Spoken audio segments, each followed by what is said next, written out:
Hi everyone, स्वागत करती हूँ आप सभी का आज के इस वेरी इंपॉर्टेंट वीडियो में। आज की वीडियो में मैं आप लोगों के साथ में डिस्कस करने वाली हूँ रीट साइंस, उसका केमिस्ट्री का एक नया टॉपिक।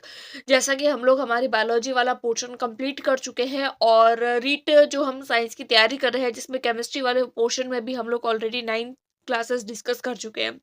आज की हमारी 10 नंबर क्लास है और मैं मेरी जो नोट्स है उसका जो सोर्स है वो एनसीईआरटी की बुक होती है, लेकिन ये जो टॉपिक है मैंने इसकी कुछ कुछ बातें जो है वो आरबीएससी की बुक से भी ली है और आरबीएससी की क्लास 10th की बुक से जो है वो मैक्सिमम चीजों को मैंने इंक्लूड किया है।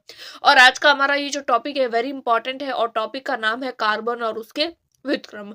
और इसकी कंप्लीट पीडीएफ के लिए आप मेरे टेलीग्राम ग्रुप को ज्वाइन कर सकते हैं। वहां पर वीडियो के अपलोड होते ही मैं इसको कंप्लीट जो है वो आप लोगों के साथ में शेयर कर दूंगी। बिना किसी देरी के वीडियो को स्टार्ट करते हैं। चैनल पर पहली बार आए तो प्लीज वीडियो को लाइक कर दीजिए, चैनल को सब्सक्राइब कर लीजिए और अपने दोस्तों के साथ में शेयर जरूर करें अगर वो इस तरीके का बेहतरीन कंटेंट चाहते हैं तो। देखिए, सबसे पहले हम लोग देखेंगे कार्बन के बारे में कि कार्बन होता क्या है। कार्बन की बेसिक जानकारी देखने के बाद में हम कार्बन को और ज्यादा डिटेल में देखने की कोशिश करेंगे।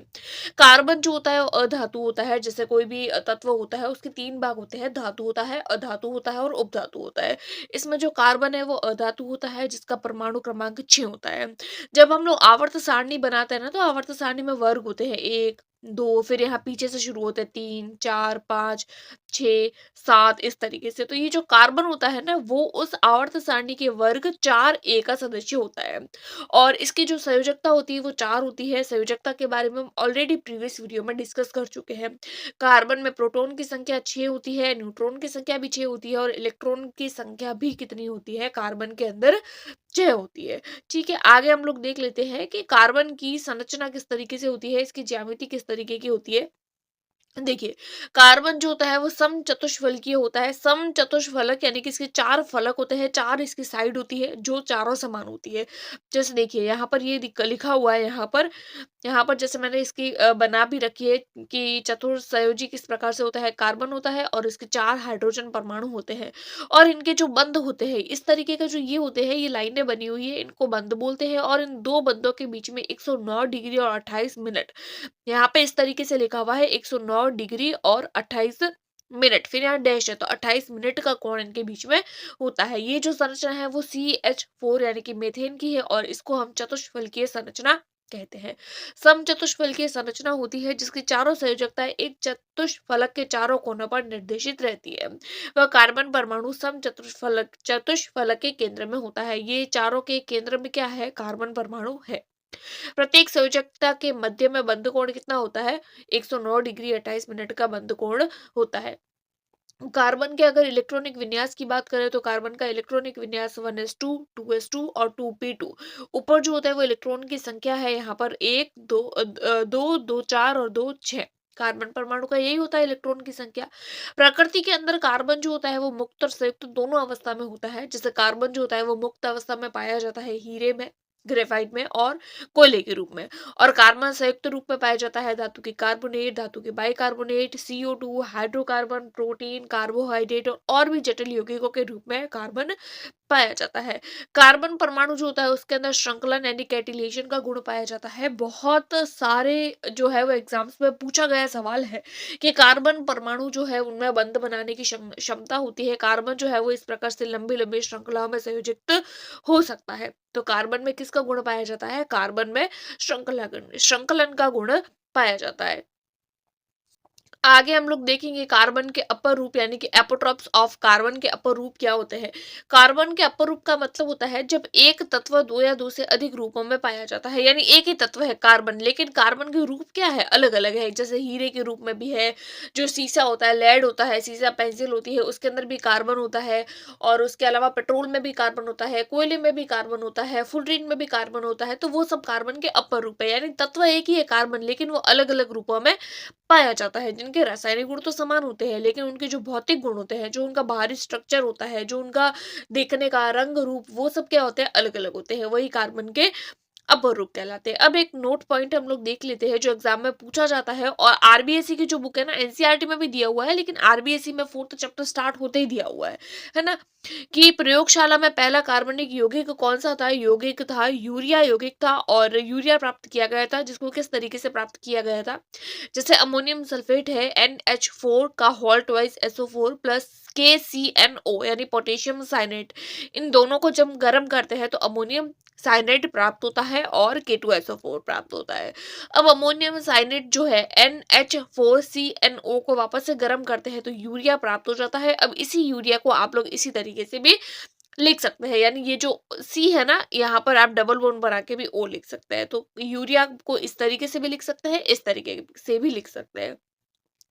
कार्बन में परमाणु के बीच में साझेदारी होती है, तभी तो वो बंध बना सकता है इस तरीके से, है ना, चेन बना सकता है, क्योंकि कार्बन परमाणुओं के मध्य क्या होती है? साझेदारी होती है। साझेदारी के होने के कारण कार्बन में बनने वाले बंध कैसे होते हैं? सहसंयोजी बंध होते हैं, और ये इतने स्ट्रांग होते हैं कि इनको तोड़ना भी मुश्किल रहता है। इस प्रकार प्राप्त यौगिकों के क्वथनांक व गलनांक कैसे होते हैं? कम होते हैं। गलनांक भी कम होते हैं और क्वथनांक भी कम होते हैं। अब हम लोग देख लेते हैं कार्बन कार्बन के बारे में, कि कार्बन जो है वो दो रूपों में पाया जाता है। एक तो होता है क्रिस्टल रूप में और दूसरा होता है अक्रिस्टलीय रूप में। क्रिस्टल रूप में पाए जाते हैं हीरा, ग्रेफाइट, फुलरेन, और अक्रिस्टलीय रूप में होते हैं कोल, कोक, कास्ट चारकोल, जंतु चारकोल, काजल, गैस, कार्बन, ये सारे। तो आज की वीडियो में हम लोग क्रिस्टलीय रूप का अध्ययन करेंगे, और जो अक्रिस्टलीय रूप है कोयला, ईंधन, पेट्रोल, उन सबको एक अलग वीडियो में, इन सभी को हम लोग जो है वो उनके साथ में डिस्कस करेंगे। तो इनका हम लोग डिटेल देखेंगे आज की वीडियो में।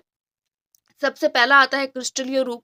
वह अपर रूप जिसमें कार्बन परमाणु एक निश्चित व्यवस्था में फिक्स रहते हैं, फिक्स बंधुकोण का निर्माण करते हैं, क्रिस्टलीय रूप। क्रिस्टलीय रूप का मतलब है सिस्टमैटिक तरीके से एक व्यवस्था उनके जो है वो तत्वों के बीच में रहती है। आगे देखते हैं, इसमें सबसे पहला आ जाता है हीरा, जिसको हम लोग डायमंड भी बोलते हैं। क्या होता है हीरा, और इसके रिगार्डिंग क्वेश्चंस बनते हैं। हीरा जो होता है वो ताप व विद्युत का कुचालक होता है, यानी कि न तो इसके ऊपर कोई तापमान का कोई प्रभाव पड़ता है, न ही इसके ऊपर कोई विद्युत का प्रभाव पड़ता है। हीरे में कार्बन और कार्बन के मध्य की दूरी जो होती है वो 1.54 एंगस्ट्रॉम यानी कि 154 पीएम होती है। हीरा जो होता है वो सबसे कठोर पदार्थों में से एक होता है। हीरा जो होता है वो सबसे कठोर पदार्थों में से एक है और प्रबल सहसंयोजक बंध बनाता है।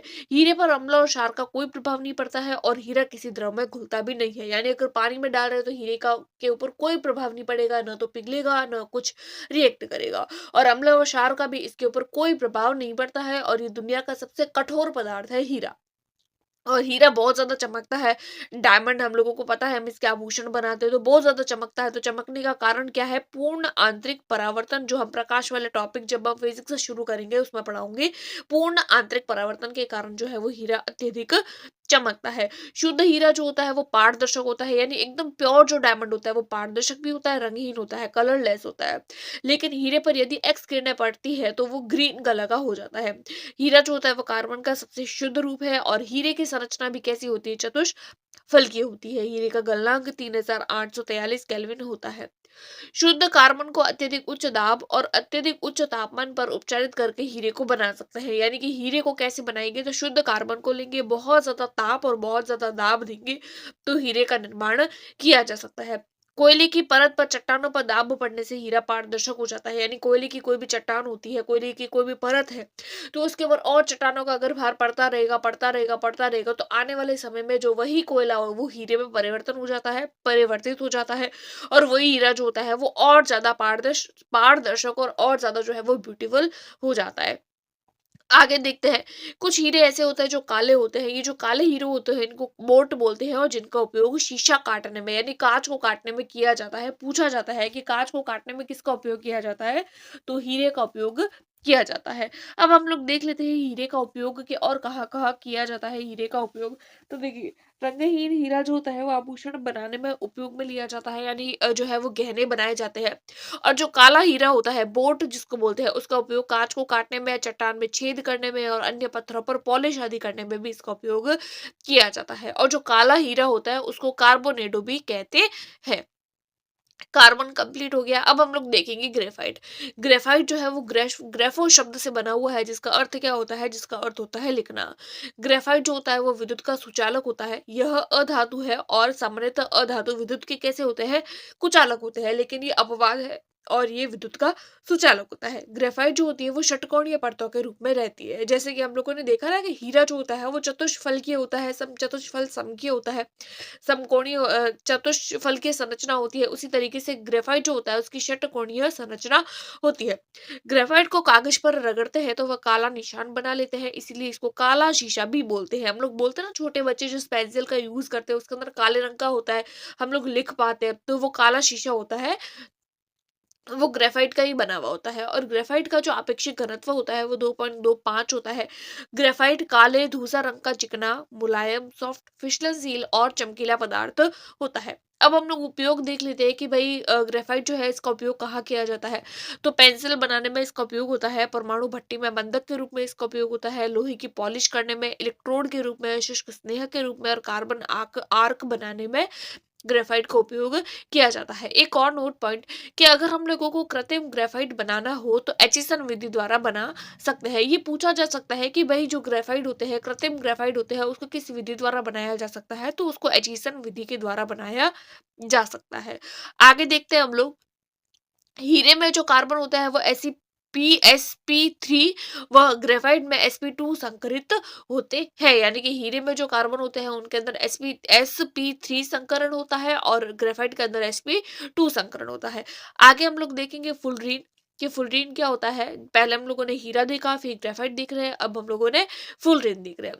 फुलरीन की संरचना फुटबॉल जैसी होती है, इसलिए बंकी बॉल भी इसको बोलते हैं। सबसे स्थायी फुलरीन कौन सा होता है, C60 स्थायी फुलरीन होता है, जिसको हम लोग बकमिस्टर फुलरीन भी बोलते हैं।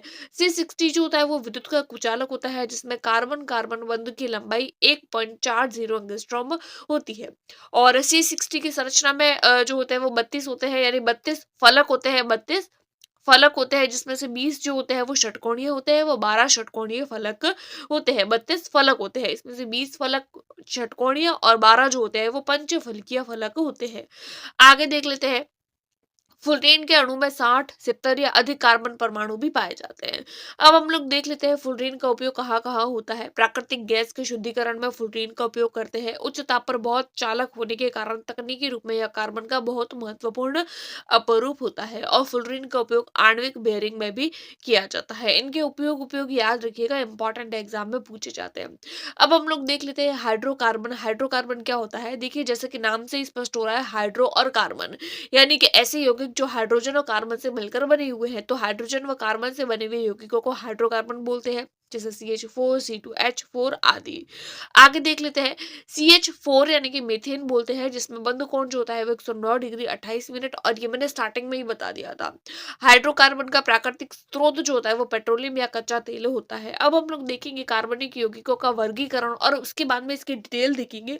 वैसे तो इसकी डिटेल बहुत सारी है, नामकरण वगैरह जो कार्बन परमाणु का हम लोग करते हैं, एल्केन, एल्कीन और एल्काइन का, लेकिन वो सारा हमारे सिलेबस में नहीं है। वो सारी नामकरण वगैरह जो है वो हमारे मेंस वाले एग्जाम में आती है, प्री रीट में वो सारी चीजें नहीं आती है। तो जो चीजें आने लायक है उन्हीं को मैंने इंक्लूड किया है, लेकिन फिर भी ये क्लास जो है वो काफी लंबी हो जाएगी। कार्बनिक यौगिकों का वर्गीकरण किस प्रकार से किया गया है, दो प्रकार से किया गया है। पहला था अचक्रीय, विवृत बोलते हैं। चक्रीय यानी कि सावृत होते हैं। विवृत यानी कि बिना व्रत के सीधे सीधे जो चलते हैं वो। इसमें 3 प्रकार है। एल्केन जो संतृप्त होता है और कार्बन कार्बन के मध्य एकल बंध होता है। उसके बाद में आ जाता है एल्कीन और एल्काइन। एल्कीन में डबल बॉन्ड होता है कार्बन कार्बन के मध्य, और एल्काइन में ट्रिपल बॉन्ड होता है कार्बन और कार्बन के मध्य। एल्कीन जो होता है वो संतृप्त होता है और एल्कीन और एल्काइन जो होता है वो असंतृप्त होता है। दूसरा हम लोग देख लेते हैं चक्रीय, यानी जो चक्र रूप में होते हैं। ये भी 2 प्रकार के होते हैं, समचक्रीय और विषम चक्रीय। समचक्रीय में पहला आ जाता है एलिसाइक्लिक यौगिक और दूसरा आ जाता है एरोमेटिक यौगिक। तो अब हम वन बाय वन एक एक करके जो है वो सबको डिटेल में देखेंगे। सबसे पहला आप लोगों का आ जाता है अचक्रीय, जिसको हम लोग विवृत यौगिक भी बोलते हैं। अचक्रीय यानी कि जिसमें चक्र नहीं होता है, यानी सीधे सीधे जुड़े हुए रहते हैं। इसमें कार्बन परमाणु या कार्बन श्रृंखला के प्रारंभिक व अंतिम सिरे जुड़े हुए नहीं होते हैं, जैसे कि CH3, CH2 और CH3 सीधी सीधी है, इसको प्रोपेन बोलते हैं। इन्हें एलिफैटिक यौगिक भी बोलते हैं। और अचक्रीय यौगिक जो होते हैं इनको वापस 2 भागों में बाँटा गया है। पहला आता है संतृप्त यौगिक। संतृप्त यौगिकों में आता है आप लोगों के जिसको हम लोग एल्केन भी बोलते हैं। इन्हें पैराफिन भी कहते हैं। पैरा का मतलब होता है कम और फिन का मतलब होता है क्रियाशील, यानी कि ऐसे यौगिक जो कम क्रियाशील होते हैं वो संतृप्त यौगिक कहलाते हैं। यदि कार्बन और कार्बन के मध्य एकल बंध होता है तो उन्हें संतृप्त यौगिक कहते हैं। इस श्रेणी के यौगिकों का सूत्र CnH2n+2 होता है। यहाँ पर n जो होता है वो कार्बन की संख्या होती है। जैसे कि आप लोग एग्जाम्पल देख सकते हैं CH3, CH2, CH3, इसको हम लोग प्रोपेन भी कहते हैं। दूसरा आ जाता है असंतृप्त यौगिक। असंतृप्त यौगिक कैसा होता है, जब कार्बन व कार्बन के मध्य जो होता है वो द्विआबंध होता है, वो त्रिआबंध होता है, तो उसको हम लोग असंतृप्त यौगिक बोलते हैं। इसमें पहला आ जाता है एल्कीन। एल्कीन यानी जिसको हम लोग जिसके कार्बन कार्बन के मध्य डबल बॉन्ड होता है। इसका सूत्र होता है CnH2n और इनको ऑल्फिन भी बोलते हैं। जैसे यहाँ पर अगर हम लोग देखें तो यहाँ पर कार्बन और कार्बन के मध्य द्विबंध है। सभी कार्बन परमाणुओं की संयोजकता 4 होनी जरूरी है और इसकी जो नाम है वो होता है पेंट 1 इन। नामकरण के बारे में ध्यान नहीं रखना है आप लोगों को, केवल और केवल इसका बेसिक ही देखना है, क्योंकि नामकरण वगैरह वो हमारे प्री हीट में नहीं पूछे जाते हैं। उसके बाद में हम लोग देख लेते हैं एल्काइन, जिसमें कार्बन कार्बन के मध्य जो होता है वो त्रिबंध होता है, CnH2n-2। इसे एसिटिलीन भी कहते हैं और इसका जो सूत्र होता है वो पेंट 1 आइन होता है। अब हम लोगों का जो है वो हो गया पहला कंप्लीट, यानी कि यहाँ पर हम लोगों ने देखा था अचक्रीय और चक्रीय। अचक्रीय को हम लोगों ने कंप्लीट कर लिया। अब हम लोग चक्रीय के बारे में डिटेल में देखेंगे। चक्रीय के बारे में हम लोग देख रहे हैं, यानी कि सवृत या जिसको चक्रीय यौगिक भी कहते हैं। जब कार्बन परमाणु आपस में वलय रूप में होते हैं, यानी कि गोल चक्र में होते हैं, तो इसे चक्रीय यानी कि सवृत यौगिक भी बोलते हैं। जैसे यहाँ पर हम लोगों ने ले लिया चक्रीय यौगिक, साइक्लोहेक्सेन बोलते हैं इसको। यहाँ पर एक और CH2 आएगा, उसको आप लोग ध्यान रखिएगा, यहाँ पर एक और CH2 आएगा। ठीक है, आगे देख लेते हैं। इन्हें कार्बोक्साइक्लिक अम्ल भी बोलते हैं। किसको? समचक्रीय होता है ना, इनको कार्बोसाइक्लिक यौगिक भी बोलते हैं। समचक्रीय क्या होते हैं? इन चक्रीय यौगिकों में वलय केवल एक ही परमाणु या कार्बन परमाणु की बनी हुई होती है, यानी कि एक ही तरीके के कार्बन परमाणुओं से ये बने होते हैं। ये आगे और 2 भागों में है, एक एलिसाइक्लिक और दूसरा एरोमेटिक। सबसे पहले हम लोग एलिसाइक्लिक देखेंगे। एलिसाइक्लिक क्या होता है? इनमें 3 या 3 से अधिक कार्बन परमाणुओं की वलय होती है और जलाने पर बिना धुएं के साथ में नीली ज्वाला उत्पन्न होती है। ये जो लाइन लिखी हुई है ना, ये बहुत इंपॉर्टेंट है कि बिना धुएं के साथ में नीली ज्वाला उत्पन्न होती है।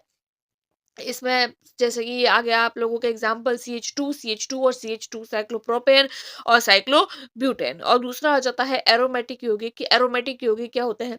इनमें एक या अधिक बेंजीन वलय होती है। बेंजीन की वलय जो होती है वो इस तरीके से होती है, जिसमें 6 कार्बन परमाणु होते हैं, एकांतर क्रम में होते हैं, यानी एक के छोड़कर एक। एक एकल बंध होता है, दूसरा द्विबंध होता है। जैसे इस तरीके से अगर मैं स्ट्रक्चर बनाऊं बेंजीन का, तो एक ऐसे हो जाती है, एक ऐसे हो जाती है, एक तो ये डबल बॉन्ड, ये एकल बंध, ये डबल बॉन्ड, ये एकल बंध, ये डबल बॉन्ड, ये एकल बंध। इस तरीके से आप लोगों को ये मिलते हैं, एकल बंध द्विबंध, एकल बंध द्विबंध। ये काले धुएं के साथ जलते हैं, ये इंपॉर्टेंट है। और इन यौगिकों में विशिष्ट गंध होती है, इसीलिए इनको एरोमेटिक यौगिक कहते हैं। ये भी लाइन बहुत इंपॉर्टेंट है। यहाँ पर इसके कुछ एग्जाम्पल देख लेते हैं। जैसे कि एक को छोड़कर एक क्या बन रहा है? द्विबंध बन रहा है सभी में। यहाँ पर ये simple benzene, chlorobenzene, aniline, phenol, toluene, nitrobenzene, इनके ऊपर जो है वो डिपेंड करता है कि इसका नाम क्या होगा। यहाँ पर क्लोरीन है इसलिए क्लोरोबेंजीन, यहाँ पर NH2 है इसलिए एनिलीन, OH है इसलिए फिनॉल, CH3 है इसलिए टालुइन और NO2 है इसलिए नाइट्रोबेंजीन। आगे देख लेते हैं हम लोग एक और नोट पॉइंट कि जब एक से अधिक वलय मिल जाती है तो बहुनाभिकीय हाइड्रोकार्बन कहलाते हैं।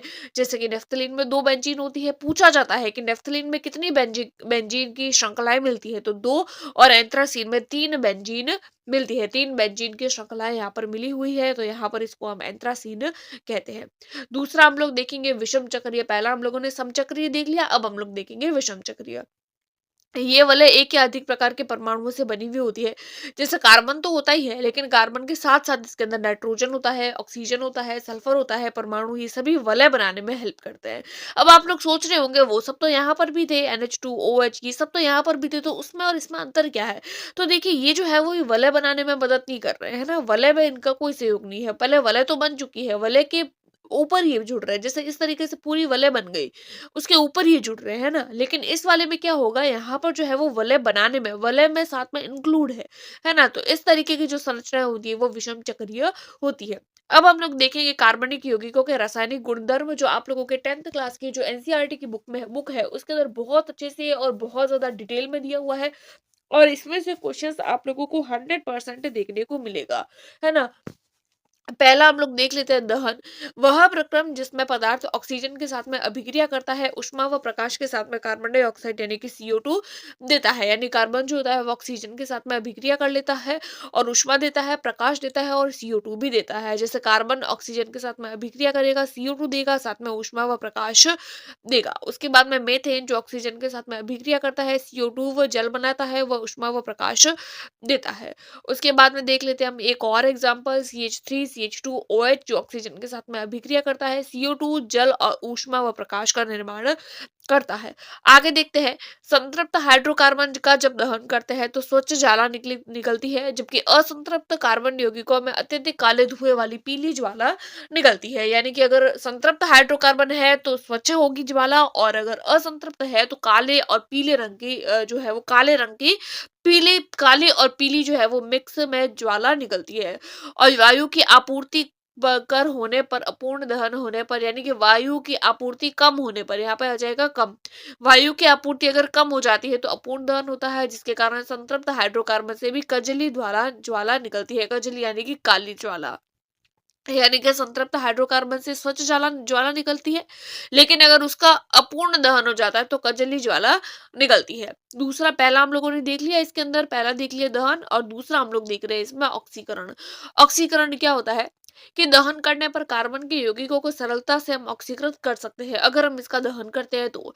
इस पूर्ण ऑक्सीकरण के अलावा ऐसी अभिक्रियाएं भी होती है जिसमें अल्कोहल को कार्बोक्सिलिक अम्ल में बदला जाता है। जैसे यहाँ पर हम लोग कुछ देख लेते हैं इसके एग्जाम्पल। ये अल्कोहल है CH3 CH2 और OH, जो क्षारीय KMnO4 प्लस ऊष्मा या अम्लीकृत K2Cr2 व O7 यानी कि प्लस ऊष्मा, इनकी उपस्थिति में यह अभिक्रिया करता है तो CH3COOH एसिटिक अम्ल का निर्माण करेगा।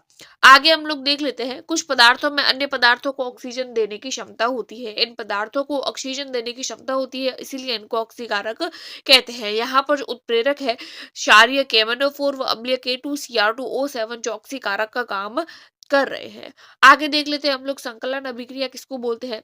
पैलेडियम। संकलन अभिक्रिया किसको बोलते हैं? पैलेडियम यानी कि PD, निकल यानी कि Ni जैसे उत्प्रेरकों की उपस्थिति में असंतृप्त हाइड्रोकार्बन हाइड्रोजन जोड़कर, यानी उनका हाइड्रोजनीकरण हो जाता है। हाइड्रोजन के जोड़ने का मतलब है हाइड्रोजनीकरण हो जाना। हाइड्रोजनीकरण हो जाता है और संतृप्त हाइड्रोकार्बन दे देते हैं, यानी कि असंतृप्त हाइड्रोकार्बन से हाइड्रोजनीकरण की प्रक्रिया द्वारा संतृप्त हाइड्रोकार्बन प्राप्त होते हैं। अब उत्प्रेरक क्या होते हैं? तो ये भी पदार्थ होते हैं जिसके कारण अभिक्रिया आगे की ओर बढ़ती है। जैसे कि वनस्पति तेल होते हैं, उसमें साधारणतः असंतृप्त कार्बन श्रृंखला, जबकि जंतु वसा में संतृप्त कार्बन श्रृंखला होती है। वनस्पति तेलों में असंतृप्त होती है, जंतु वसा में संतृप्त कार्बन की श्रृंखला होती है।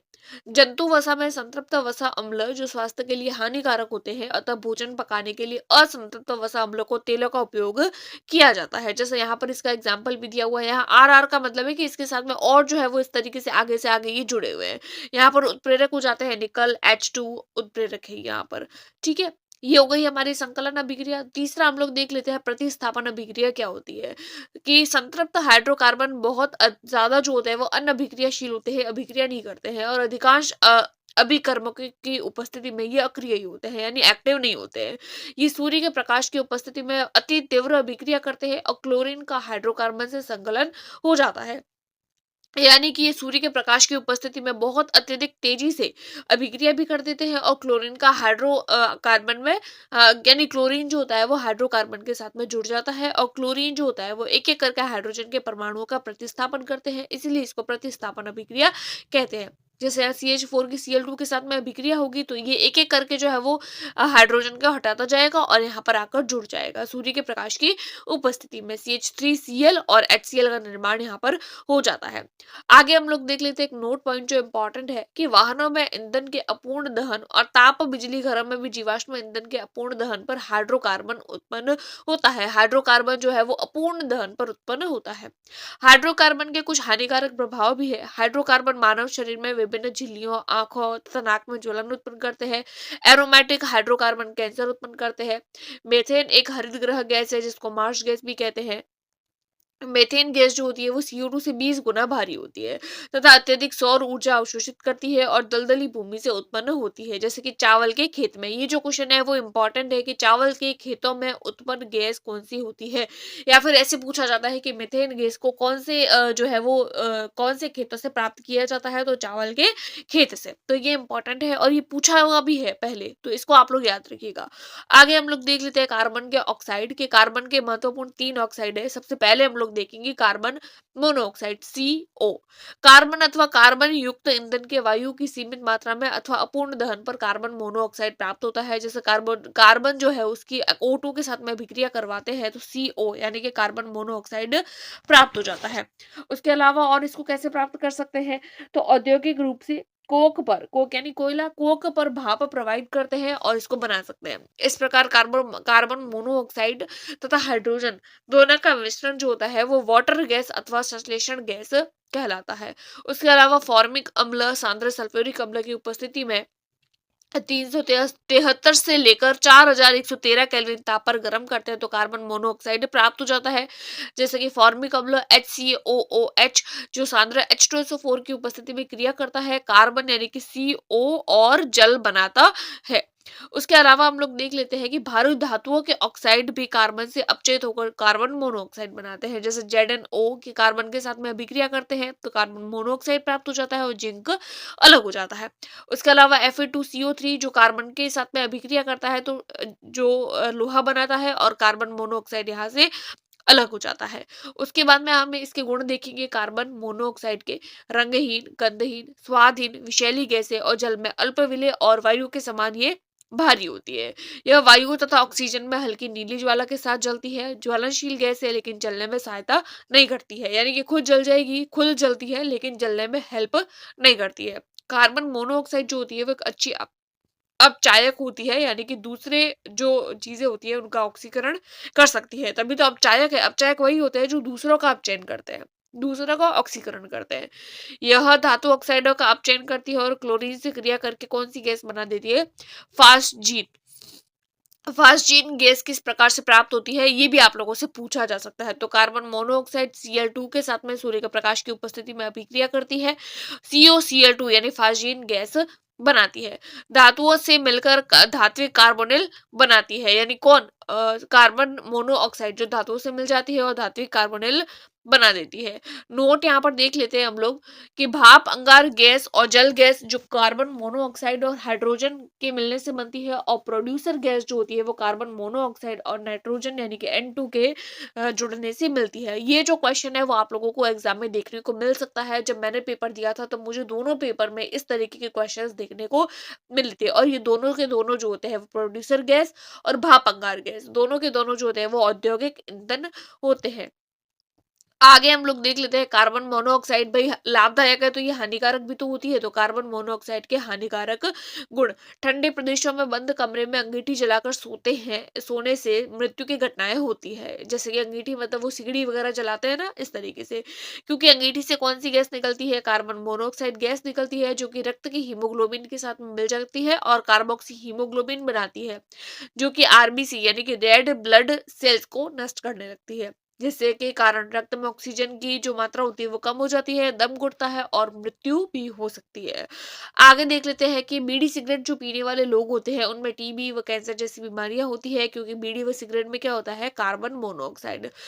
उसके अलावा गर्भवती महिलाओं में कार्बन मोनोऑक्साइड की बड़ी मात्रा, यानी कि अगर गर्भवती महिलाओं के द्वारा अगर कार्बन मोनोऑक्साइड की उपस्थिति में अगर वो रहती है या वो उनके अगर शरीर में किसी कारणवश चली जाए तो गर्भपात हो सकता है, काल पूर्व जन्म हो सकता है, या पैदा होने वाले बच्चों में विकलांगता विकलांगता आदि की समस्या रह सकती है।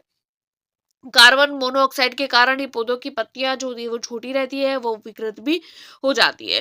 पहला हम लोगों ने देख लिया कार्बन मोनोऑक्साइड, दूसरा हम लोग देख रहे हैं कार्बन सब ऑक्साइड। कार्बन सब ऑक्साइड का सूत्र होता है C3O2। इसको कैसे प्राप्त करते हैं? तो मोलैनिक अम्ल व फास्फोरक पेंटाऑक्साइड से अभिक्रिया होती है, इसका निर्जलीकरण होता है, जल इसमें से निकल जाता है और क्या होता है, यहाँ पर हम लोगों को कार्बन सब ऑक्साइड यानी कि C3O2 प्राप्त हो जाता है। जैसे यहाँ पर मेलानिक अम्ल हो गया, यहाँ पर हम लोग देख रहे हैं कि मेलानिक अम्ल का सूत्र है जो फास्फोरस पेंटाऑक्साइड के साथ में अभिक्रिया करता है और यहाँ पर कार्बन मोनोऑक्साइड प्राप्त हो जाता है और ये जो पदार्थ है वो अलग हो जाता है।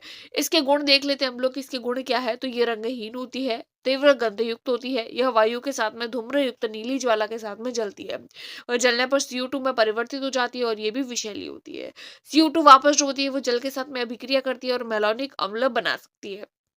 इस तरीके से हम लोगों ने कार्बन का दूसरा ऑक्साइड देख लिया। अब हम लोग तीसरा देख लेते हैं कार्बन डाइऑक्साइड। वायुमंडल में CO2 जो होती है वो 0.03% पाई जाती है और वायु की अधिकता में यानी बहुत ज्यादा वायु होती है तो यह कार्बन व कार्बन युक्त ईंधन के रूप में पूर्ण दहन कर लेती है।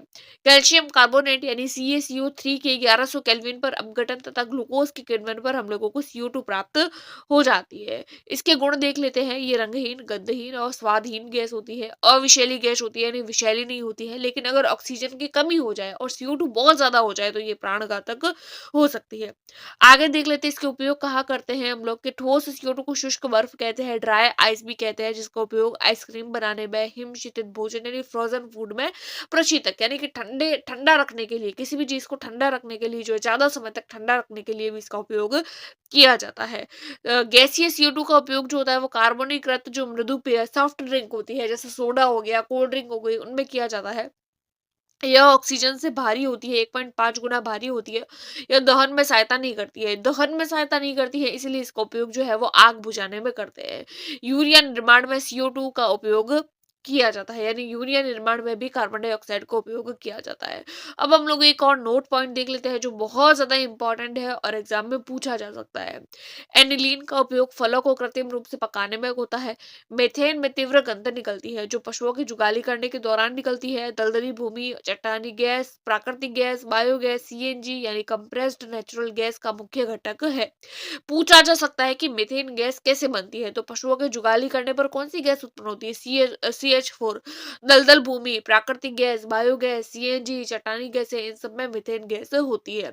उसके अलावा धान या फिर चावल के खेत में भी मीथेन गैस प्राप्त हो जाती है और इसके बारे में हम लोग ऑलरेडी पहले देख चुके हैं। आगे देख लेते हैं कि सिगरेट के लाइटर में ब्यूटेन गैस होती है। आगे देख लेते हैं हम लोग ग्रीन हाउस इफेक्ट क्या होता है कि हरित गृह प्रभाव कि शीशे के द्वारा यानी ग्लास द्वारा ऊष्मा को रोक लेना और उसके कारण शीशे के अंदर का तापमान बाहर के टेम्परेचर से क्या हो जाता है, बहुत ज्यादा अधिक हो जाता है। इसीलिए क्या करते हैं, जो ठंडे देश होते हैं उनमें पौधों को गर्म रखने के लिए आवरण बनाते हैं और इस आवरण बनाने की जो युक्ति होती है ना, इस आवरण को ही हम लोग ग्रीन हाउस बोलते हैं। और ग्रीन हाउस के कारण ही क्या हो रहा है, वायुमंडल का तापमान बढ़ रहा है और तापमान बढ़ने का जो इफेक्ट है इसी को हम लोग ग्रीन हाउस इफेक्ट कहते हैं। ग्रीन हाउस इफेक्ट के कारण ही ग्लेशियर यानी कि जो पहाड़ होते हैं, जो बर्फ के पहाड़ है वो सब पिघल रहे हैं और समुद्र का स्तर भी बढ़ रहा है। भाई पहाड़ पिघल रहे हैं तो पानी आएगा और पानी आएगा तो समुद्र का स्तर बढ़ सकता है। आगे हम लोग देखेंगे ग्रीन हाउस गैसें कौन कौन सी है और पूछी जाती है एग्जाम में। कार्बन डाइऑक्साइड, CH4 यानी मेथेन, CFC यानी chlorofluorocarbon, ozone, O3, nitrous oxide यानी N2O आदि। तो इस तरीके से हम लोगों ने कार्बन वाला टॉपिक कंप्लीट कर लिया और यूट्यूब चैनल द शिक्षा जोन को सब्सक्राइब जरूर करें, टेलीग्राम ग्रुप को ज्वाइन करें जो जिसका लिंक आप लोगों को इसी वीडियो के डिस्क्रिप्शन बॉक्स में मिल जाएगा। और चैनल पर पहली बार आए हैं तो प्लीज आप अपने दोस्तों के साथ में शेयर जरूर करें अगर हम लोगों की वीडियोस आप लोगों को पसंद आती है तो। आई होप आप लोगों को वीडियोस पसंद आ रही होगी। Do like, subscribe and share. Thanks for watching.